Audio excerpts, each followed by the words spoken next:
Welcome to మీ TV news. నేను మీ చైతన్య జ్యోతి.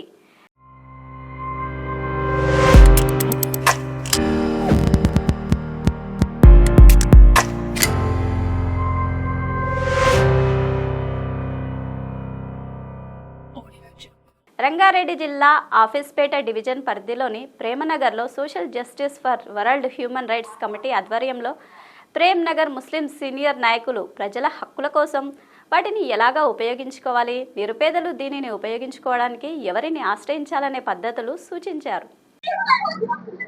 ఆధ్వర్యంలో శేర్లింగంపల్లి నియోజకవర్గ పరిధిలో ఉన్నటువంటి ఈ న్యూ ఆఫీస్పేటలో కొంతమంది సభ్యులుగా ఈరోజు ఇందులో జాయిన్ అవ్వడం జరిగింది. వీరి ఆధ్వర్యంలో ఈ ఆఫీస్పేట ప్రేమ్ నగర్లో ఉచితంగా free medical camp, BP, sugar, general medicine, దీనికి అన్నిటికీ సంబంధించి కూడా డెంటల్, ఐ పరీక్షలు అన్ని కూడా చేస్తూ ఉచితంగా మన టీం ఆధ్వర్యంలో ఆఫీస్పేట సభ్యులందరూ ఉచితంగా ప్రజల కోసం ఈ విధంగా ఈ కార్యక్రమాన్ని ఏర్పాటు చేయడం చాలా అభినందనీయం. ఈ కార్యక్రమానికి తెలంగాణ రాష్ట్రం నుంచి, సౌత్ ఇండియా నేషనల్ కమిటీ నుంచి మా social justice for world human rights council team కూడా హాజరవ్వడం జరిగింది. అయితే ఇక్కడ ఈరోజు ఒక 7 మంది టీంని కూడా శేర్లింగంపల్లి నియోజకవర్గ పరిధిలో కొత్తగా ఈరోజు నియమించడం జరిగింది. మానవ హక్కుల పరిరక్షణ కోసం దేశంలోనే కాదు తెలంగాణ రాష్ట్రంలో కూడా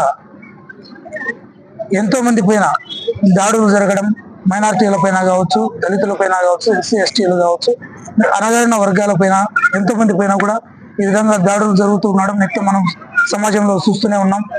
అయితే 1993లో అక్టోబర్ 12న మనకు నేషనల్ హ్యూమన్ రైట్స్ కమిషన్ అప్పటి ప్రధానమంత్రి పివి నరసింహారావు గారి ఆధ్వర్యంలో జాతీయ మానవ హక్కుల కమిషన్ ఏర్పాటు చేయడం జరిగింది.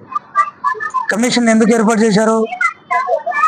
సమాజంలో అడుగడుగునా నిత్యం మానవ హక్కుల ఉల్లంఘనలు జరుగుతున్నాయి కాబట్టి వాటిని అరికట్టడం కోసం, ప్రజల హక్కులకు రక్షణ కల్పించడం కోసం ఆ రోజు కాంగ్రెస్ పార్టీ ఆధ్వర్యంలో, అప్పటి ప్రధాని ఆధ్వర్యంలో ఈ జాతీయ మానవ హక్కుల కమిషన్ ఏర్పాటు చేశారు. ఈ రోజు కూడా తెలంగాణ రాష్ట్రంలో కాంగ్రెస్ పార్టీ మళ్ళీ అధికారంలోకి వచ్చింది, అధికారంలో ఉంది. అయితే ఈ సందర్భంగా మేము తెలంగాణ రాష్ట్ర ముఖ్యమంత్రి వర్యులు గౌరవనీయులు రేవంత్ రెడ్డి సీఎం గారిని కూడా మేము ఒకటి అభ్యర్థిస్తున్నాం.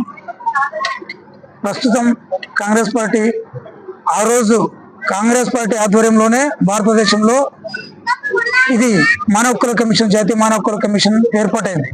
ఇప్పుడు మళ్ళీ కాంగ్రెస్ పార్టీ ఆధ్వర్యంలోనే మళ్ళీ అటువంటి హక్కుల ఉల్లంఘనలు అడుగడుగున జరుగుతున్న నేపథ్యంలో వాటిని అరికట్టి ప్రజల రక్షణ కోసం, మానవ హక్కుల పరిరక్షణ కోసం బాబా సాహెబ్ అంబేద్కర్ గారు ఇచ్చినటువంటి హక్కులను కాలరాయకుండా వాటిని కాపాడేందుకు ప్రభుత్వాలు అండగా నిలబడి ప్రజల హక్కులకు ఉల్లంఘన జరగకుండా బాధితులకు అండగా నిలబడి ఎక్కడైతే దాడులు ఎటువంటి వారిపైన కొంతమంది అరాచక శక్తులైతేనేమి ఎవరైనా కూడా ప్రజల హక్కుల ఉల్లంఘనకు భంగం కలిగించే విధంగా చేస్తే అటువంటి వారిపైన చట్టపరమైన చర్యలు తీసుకొని బాధితులకు సకాలంలో న్యాయం చేసే విధంగా తెలంగాణ ప్రభుత్వం కూడా ముందు ఉండాలని మేము ఈ సందర్భంగా కోరుకుంటున్నాం.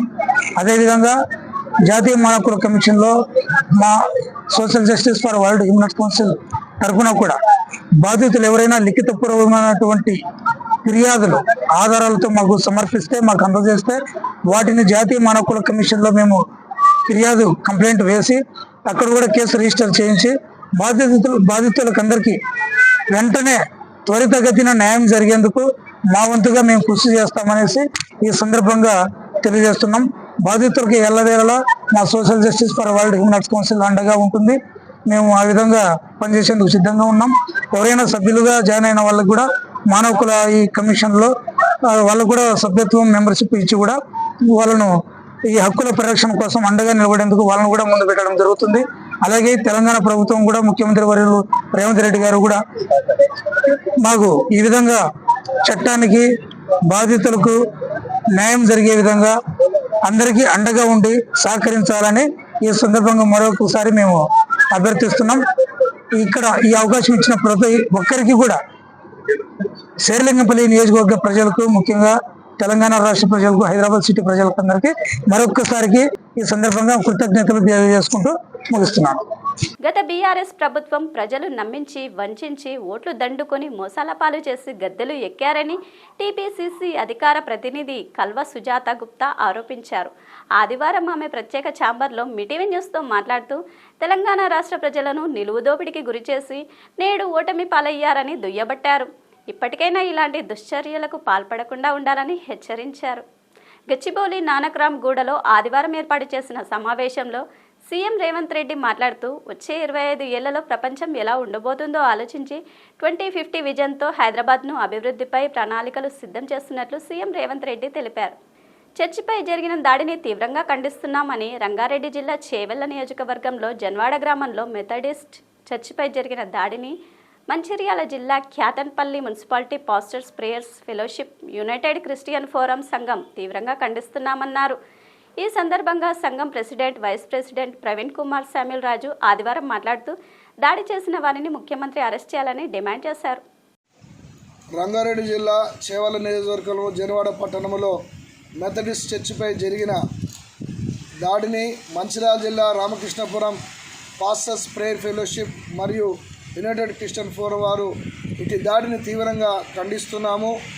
అయ్యా ముఖ్యమంత్రి గారు, మరి ఇటు చర్య జరిగించిన వారిని మీరు పరిగణలో తీసుకొని వారిని కఠినంగా మరి శిక్షించాలని మేము ప్రజలుగా కోరుతున్నాం. చెప్పండి. రంగారెడ్డి జిల్లా చేవెళ్ల నియోజకవర్గం జన్వాడ పట్టణంలో మెథడిస్ట్ చర్చిపై జరిగిన దాడిని మంచిర్యాల జిల్లా రామకృష్ణాపురం పట్టణంలోని పాస్టర్స్ ప్రేయర్ ఫెలోషిప్ మరియు యునైటెడ్ క్రిస్టియన్ ఫోరం వారము ఇట్టి దాడిని మేము తీవ్రంగా ఖండిస్తున్నాం. అయా గౌరవనీయులైన ముఖ్యమంత్రి గారు, దయచేసి మాపై దయ ఉంచి అట్టి దాడిని మేము ఖండించినటువంటి ఆ దాడి చేసిన వారిని వెంటనే అరెస్టు చేసి మరి శిక్షించాలని మిమ్మల్ని మేము కోరుతున్నాం. రంగారెడ్డి జిల్లా మహేశ్వరం నియోజకవర్గం నాదల్గూల్లో బీజేపీ రాష్ట్ర కార్యవర్గ సభ్యులు అందెల శ్రీరాములు ఇంట్లో ఆదివారం ఐటీ అధికారులు సోదాలు నిర్వహించినట్లు తెలిపారు. ఈ సందర్భంగా పలు కీలక డాక్యుమెంట్లతో పాటు నగదును గుర్తించినట్లు పేర్కొన్నారు. హైదరాబాద్లోని గచ్చిబౌలికి చెందిన ప్రముఖ వ్యాపారవేత్త ప్రతివారెడ్డి ఇంట్లో గత రాత్రి నుంచి ఐటీ అధికారులు చేస్తున్న సోదాలు ఆదివారం ముగిశాయి. పలు కీలక పత్రాలు స్వాధీనం చేసుకుని ఐటీ అధికారులు వెనుదిరిగారు. అవసరమైతే పిలుస్తామని, తమకు అందుబాటులో ఉండాలని ఆదేశించారు. Thanks for watching. చూస్తూనే ఉండండి మీ టీవీ న్యూస్, మీకోసం మీతోనే మీ టీవీ న్యూస్.